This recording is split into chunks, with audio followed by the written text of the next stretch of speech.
आज Islamabad high court में उसकी रिफ्लेक्शन हमें नज़र आई है, क्योंकि एक जज के ख़िलाफ़ कैंपेन चलाई गई तारिक जहांगीरी साहब के ख़िलाफ़ कि उनकी डिग्री जाली है, और उसके ऊपर खूब सोशल मीडिया के ऊपर भी चर्चा हुआ, व्हाट्सएप ग्रुप्स के अंदर खूब वो खबर फैलाएगी। लेकिन हुकूमत की जानिब से हमारे जो वज़ीर कानून हैं, जो हर मौके के ऊपर बयान देने के लिए तैयार होते हैं, वो अच्छा हो या बुरा हो, उनका काम यह है कि इस्टेब्लिशमेंट और हुकूमत की हाँ में हाँ मिलाने के लिए किसी ज़माने में इंफॉर्मेशन मिनिस्टर ये काम करते थे। अब लॉ मिनिस्टर की भी ड्यूटी यही है कि हर गलत काम को भी उन्होंने कहना होता है हाँ ये सही काम है, लेकिन इस मामले के ऊपर वो नहीं बोले। इस्लामाबाद हाई कोर्ट ने आज जो एक गैर मामूली इक़दाम ये किया कि तारिक जहांगीरी साहब के अलावा बाकी सारे जज बैठ के अदालत लगाई उन्होंने, और उसके ऊपर सवाल जवाब किया। जो स्टेटमेंट्स थी वो बड़ी सख्त थी कि किसी को हक़ नहीं कि सोशल मीडिया पर मुहिम चलाए। जितने अदारे बैठे हैं वो क्या कर रहे हैं, PTA, FIA, पैमरा को नज़र नहीं आ रहा। अब हम हुकूमत को, पैमरा को बताएंगे कि इनकी क्या ज़िम्मेदारी है। चीफ़ जस्टिस कह रहे हैं ये अदारा जाती रिस्पॉन्स है, जो इसमें मुलव्वस होगा गर्मियाँ अडयाला जेल में गुजारेगा। अब इस बयान के बाद मैं सोच रहा था कि शायद चीफ जस्टिस आज आमिर फ़ारूक साहब हुक्मनामा देंगे और किसी को अंदर कर देंगे और गर्मियाँ उसकी जेल में गुजरेंगी, लेकिन इसके बाद उन्होंने समाअत जो थी वो गर्मियों के बाद तक, गर्मियों की छुट्टियों के बाद तक मुलतवी कर दी। इसलिए गर्मियाँ जेल में जाने का इम्कान नहीं है। जिसने भी ये खबर फैलाई है आराम से रहे, सर्दियों में उसका जेल जाने का अगर इम्कान हुआ तो पैदा होगा। बहुत हो चुका है, जो मुहिम के पीछे उसे नहीं छोड़ेंगे। तासुर है कि हुकूमत इस मुहिम के पीछे है। जस्टिस कुल हसन साहब कह रहे हैं हुकूमत की खामोशी बताती है कि इसमें शामिल है। जजेस के खिलाफ मुहिम चली, हुकूमत ने कोई एक्शन क्यों नहीं लिया, वज़ीर कानून और अटर्नी जनरल ने इसके ऊपर बात क्यों नहीं की। इसका मतलब यह है कि आप इसको इंडोर्स कर रहे हैं। तो इस तरह की बहुत सारी बातें हैं। और कल एक और इससे भी बड़ा मामला सुप्रीम कोर्ट के सामने होगा, और वो रिज़र्व सीट्स का मामला है। वो भी हतमी स्टेज के ऊपर है। पिछले हफ्ते उसका फ़ैसला हो सकता था, लेकिन बाज़ नामालूम वजूहात, मैं उसको समझने से कासर हूँ, क्योंकि सिर्फ जवाब आना बाकी था और उसको एक हफ़्ते की तारीख डालने की कोई जवाज़ नहीं बनता था। एक अहम इशू जिसके ऊपर 1 महीना गुजर चुका है, 2 महीने गुजर चुके हैं, उसके ऊपर फ़ैसले की घड़ी थी, फ़ैसला आना चाहिए था, फ़ैसला नहीं हुआ। और ऐसी सूरत हाल कल हमारे सामने सुप्रीम कोर्ट में होगी, जैसी इस केस के मामले में। और तारिक जहांगीरी साहब जिनकी वजह से आज ये बेंच बैठा, तारिक जहांगीरी साहब कर क्या रहे हैं। तारिक जहांगीरी साहब ने इस्लामाबाद के तीनों हलकों के ऊपर एक ट्रिब्यूनल के अंदर वो केसेस हैं, और नून लीग के तीनों MNAs को उन्होंने बुलाया हुआ है। आज शायद 2 को या 3 को जुर्माना भी किया उन्होंने, और मामला कहाँ जाएगा ये भी आइंदा दिन तय कर देंगे। और अगर फ़ैसला इस्लामाबाद में होता है तो क्या इस्लामाबाद तक रुकेगा, या लाहौर के ऊपर जो पतन की रिपोर्ट कहती है कि वो फॉर्म 45 थे ही नहीं और नतीजा पहले आ गया, वो भी केस साथ खुल जाएगा, और फिर सियासत क्या रुख इख्तियार करेगी। हम साहब आप फरमाइएगा, ये जो आज फुल बेंच था, बड़ा बेंच है, लार्जर बेंच है, एक जज साहब तारिक जहांगीरी साहब ही नहीं, बाकी तो पूरी इस्लामाबाद हाई कोर्ट ही बैठ गई, और रद्द-ए-अमल भी बड़ा सख्त दिया उन्होंने। पीछे इसके साइंस क्या है, कौन था उस सारी कैंपेन के पीछे? जी मलिक साहब बहुत शुक्रिया जी। सर गुजारिश ये है कि ज़रा हमारा रोज़ हाई कोर्ट में हम पेश होते हैं, रेगुलर अपीयरेंस हमारी है। मैं इस्लामाबाद बार काउंसिल का वाइस चेयरमैन भी रहा, मैं मेंबर भी हूँ। ऐसा आई डोंट थिंक कि जी कोई कॉन्स्पिरेसी है या कोई पीछे कोई हाथ है या कोई, जिस तरह लोग कहते हैं, बिल्कुल ऐसी बात नहीं है। देखिए पाकिस्तान में आपने देखा कि बड़ी चेकर्ड हमारी हिस्ट्री है। जो आइन की ट्राइकोटोमी ऑफ पावर की जो बात हम करते हैं, हर जगह आप भी करते हैं, हम भी करते हैं। ये किसने फैलाई कि डिग्री जाली है? देखिए डिग्री, मैं तारिक जहांगीरी साहब को मैं पर्सनली भी जानता हूँ। We started our career in 1991, और उन्होंने लॉ किया, हमारे सामने लॉ किया, हमारे सामने वो वकालत शुरू की उन्होंने। और ये कोई फॉर द फर्स्ट टाइम नहीं हुआ, इससे पहले वो डिप्टी अटॉर्नी जनरल थे, उस वक्त भी वेरिफिकेशन हुई इनकी डिग्रीज़ की। डिप्टी प्रोसिक्यूटर नैब हुए, एडवोकेट जनरल इस्लामाबाद हुए, एलिवेशन हुई। अब देखिए ना, रियासत माँ होती है ना, रियासत आपकी रियासत आपको कोख लेती है। फैलाया किसने की डिग्री जाली? सर गुजारिश ये है कि एक आम आदमी था, मैं तो उसको नहीं जानता, ना उसको जजी जानते हैं, ना उसको इस्लामाबाद के लॉयर जानते हैं। उसने एक एप्लीकेशन दी कि जी ये वेरीफाई करें, और देखें 91 में उन्होंने लॉ किया, मैंने 91 में लॉ किया। अब वो मैनुअल एक डॉक्यूमेंट मौजूद है यूनिवर्सिटी कराची में, उसमें अगर आप टेम्परिंग कर दें, आपकी रजिस्ट्रेशन नंबर है से के 701 है, 1 को आप 7 कर दें, 0 को आपका ख्याल है कि टेम्पर करके उसको जारी? जी ऐसे ही हुआ। ऐसे इसलिए कि देखें ना, मैं तो आई विटनेस हूँ उनके कैरियर का, कि मैं मेरे वो दोस्त भी हैं, मेरे साथ हमने इकट्ठी वकालत शुरू की, और हर जगह में उनके साथ रहा। तो ये किसने टेम्परिंग की? देखिए ये तो आपको डिग आउट करने वाली बात है कि कौन लोग हैं जिन्हें उनके फैसले पसंद नहीं हैं, कौन लोग हैं कि जो उनको डिक्टेट करते हैं जी कि do this and don't do this. तो ज़ाहिर है ये तो मेरे पास कोई एविडेंस नहीं है। 6 जजों ने खत लिखा था, उसमें तारिक जहांगीरी साहब भी शामिल है। जी बिल्कुल, तारिक जहांगीरी साहब। आपके ख्याल में वो एक फैक्टर हो सकता है?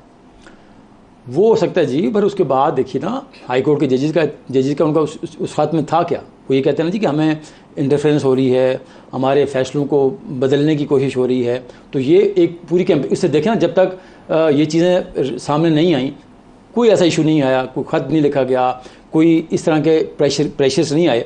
लेकिन जब एक ख़ास सियासी जमात के केसेस आए, उनको टेकअप किया गया, इलेक्शन के जो चोई साहब के जो मामलात आए वो टेकअप किए गए। लेटेस्ट ट्रिब्यूनल का मामला ही है ना, तो लेटेस्ट जो मामला है गालिबन ट्रिब्यूनल का ही होगा, और उसी वजह से देखिए ना।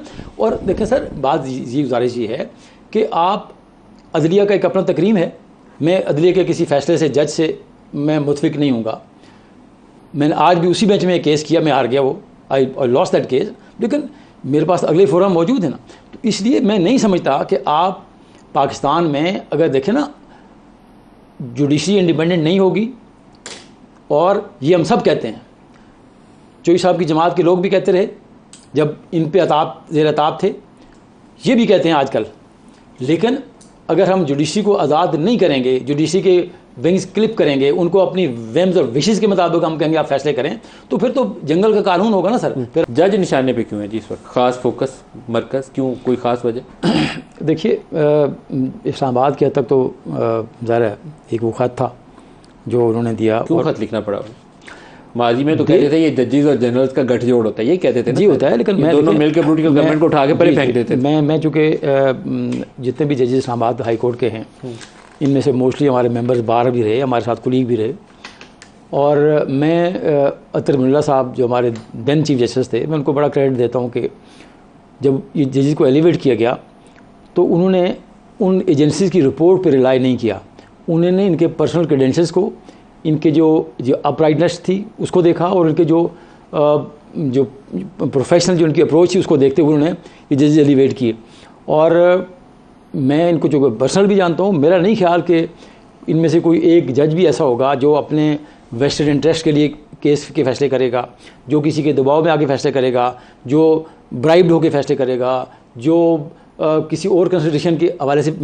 मैं इसलिए ये शायद मुझे कहना नहीं चाहिए, लेकिन चूँकि मैं उस बार का मेंबर हूँ और ये यहाँ से एलिवेट हुए मोस्टली लोग, ये तकरीबन एक खातून को छोड़ के और अरबाब साहब को छोड़ के बाकी सारे जजेस जो है हमारे इस बार बाद फैसले थे जस्टिस आमिर फारूक के और जस्टिस कियानी साहब के। टू बी वेरी ऑनेस्ट, मुझे वो अच्छे नहीं लगे माजी के उनके कुछ फैसले, और मैं उन फैसलों के मुतल्लिक राय नहीं सही रखता। लेकिन अभी मुझे लगता है कि सब जज एक ही जगह पे खड़े हैं, यूनिटी है उनके अंदर। वो आज जस्टिस आमिर फारूक भी साथ खड़े हैं, जस्टिस कियानी सबसे ज़्यादा दबंग लगते हैं। हालांकि उनकी बात फैसलों के ऊपर मेरी बड़ा तनकीद थी, मुझे लगता था ये सही फैसले नहीं करूँ ना कि आज भी ज़रूरी नहीं है कि जो जज फैसला करे वो दुरुस्त हो, 100% दुरुस्त हो। लेकिन ये हमारा जो एडमिनिस्ट्रेशन ऑफ जस्टिस का निज़ाम है, इसमें you have to go down. आपको अगर एग्रीव्ड हैं, जैसे ट्राइब्यूनल है, और मैं अर्ज़ करूँ कि एक ज़िम्मन बात आ गई, ट्राइब्यूनल जो तारिक जहांगीरी साहब का बना, he is in the tribunal by virtue of his office as a जज of the high court. So इसका सारे का सारा जो स्ट्रक्चर है वो डिफरेंट है, उनका प्रोसीजर डिफरेंट है। और जैसे आपने भी पॉइंट आउट किया कि may be in future in petition में से कोई या इलेक्शन कमीशन को रिक्वेस्ट करे कि सर चीफ जस्टिस को कि सर जो बाकी केसेस हैं, जो साइंड केसेस हैं, वो इनसे फॉर द टाइम बिंग, जब तक ये ट्रिब्यूनल का फैसला नहीं आता, वो आप उनको ना करवाएं। और दूसरा एक बहुत अच्छा जो 17 का एक्ट था, इसमें एक बड़ा सेल्फ मैकेनिज़्म उन्होंने डेवलप किया कि 180 डेज़ का टारगेट डेट उन्होंने दी। उसमें उन्होंने कहा कि डे टू डे हियरिंग होगी।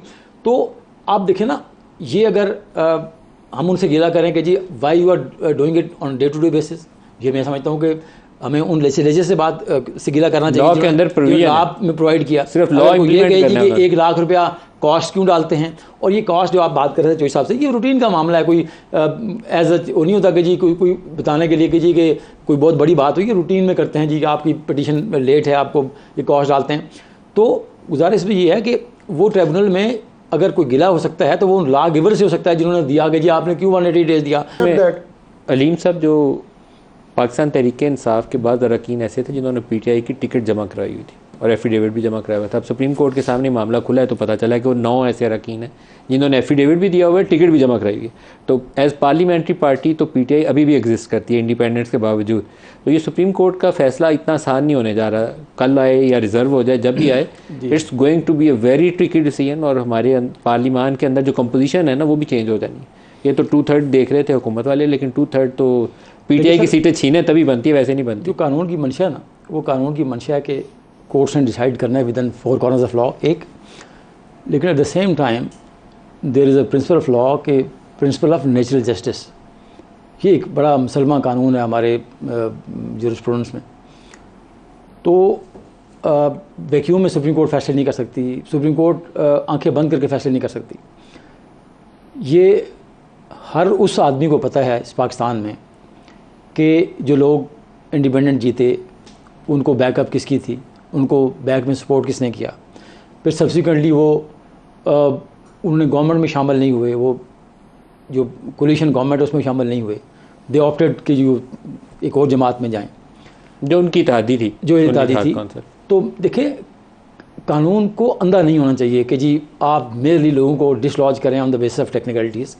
कानून एक ज़िंदा हकीकत है और वो तमाम जो एलिमेंट्स हैं जो सामने सामने आपको नज़र आ रहे हैं, और देखें ना, इंसाफ को भी तकाज़ा है ना कि आप एक जमात है, पीपल्स पार्टी है या एन है या कोई और जमात है, वो अपनी सीटें ले चुकी जो रिजर्व सीट थी जो अपनी स्ट्रेंथ की बुनियाद पे।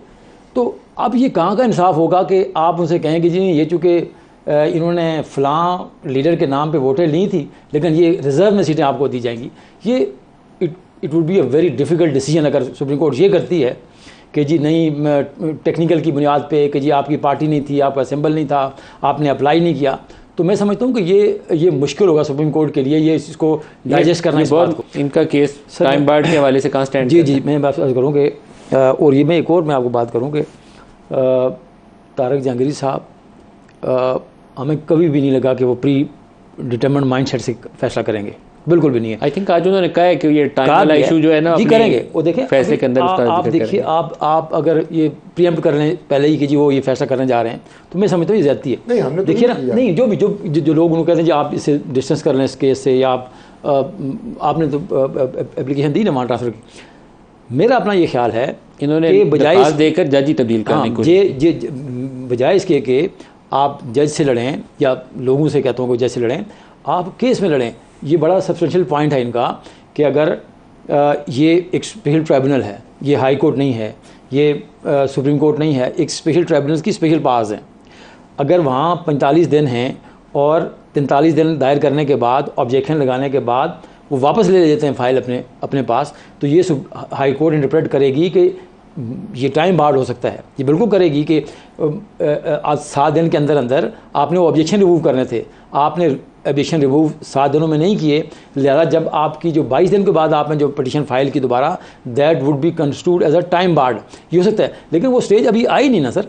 वो स्टेज आज डिस्कस हुआ, बल्कि उन्होंने अच्छी बात पॉजिटिव मैंने ये देखी, मैं खुद उसमें मौजूद था कोर्ट में। उन्होंने कहा कि जी आप जो एक एप्लीकेशन दें, ये जो आपके क्वेश्चंस हैं, जो आपका जो इश्यूज़ हैं, जो टाइम लिमिटेशन के हवाले से है, दोनों को, एक और जो हल्का था अंजुम वकील साहब वाला, उनको भी इसमें भी कहा, और कि जी आप दें और आप उसका जवाब दें ताकि ब्लैक एंड वाइट में चीज़ें आएँ और हम उसको फैसला करें।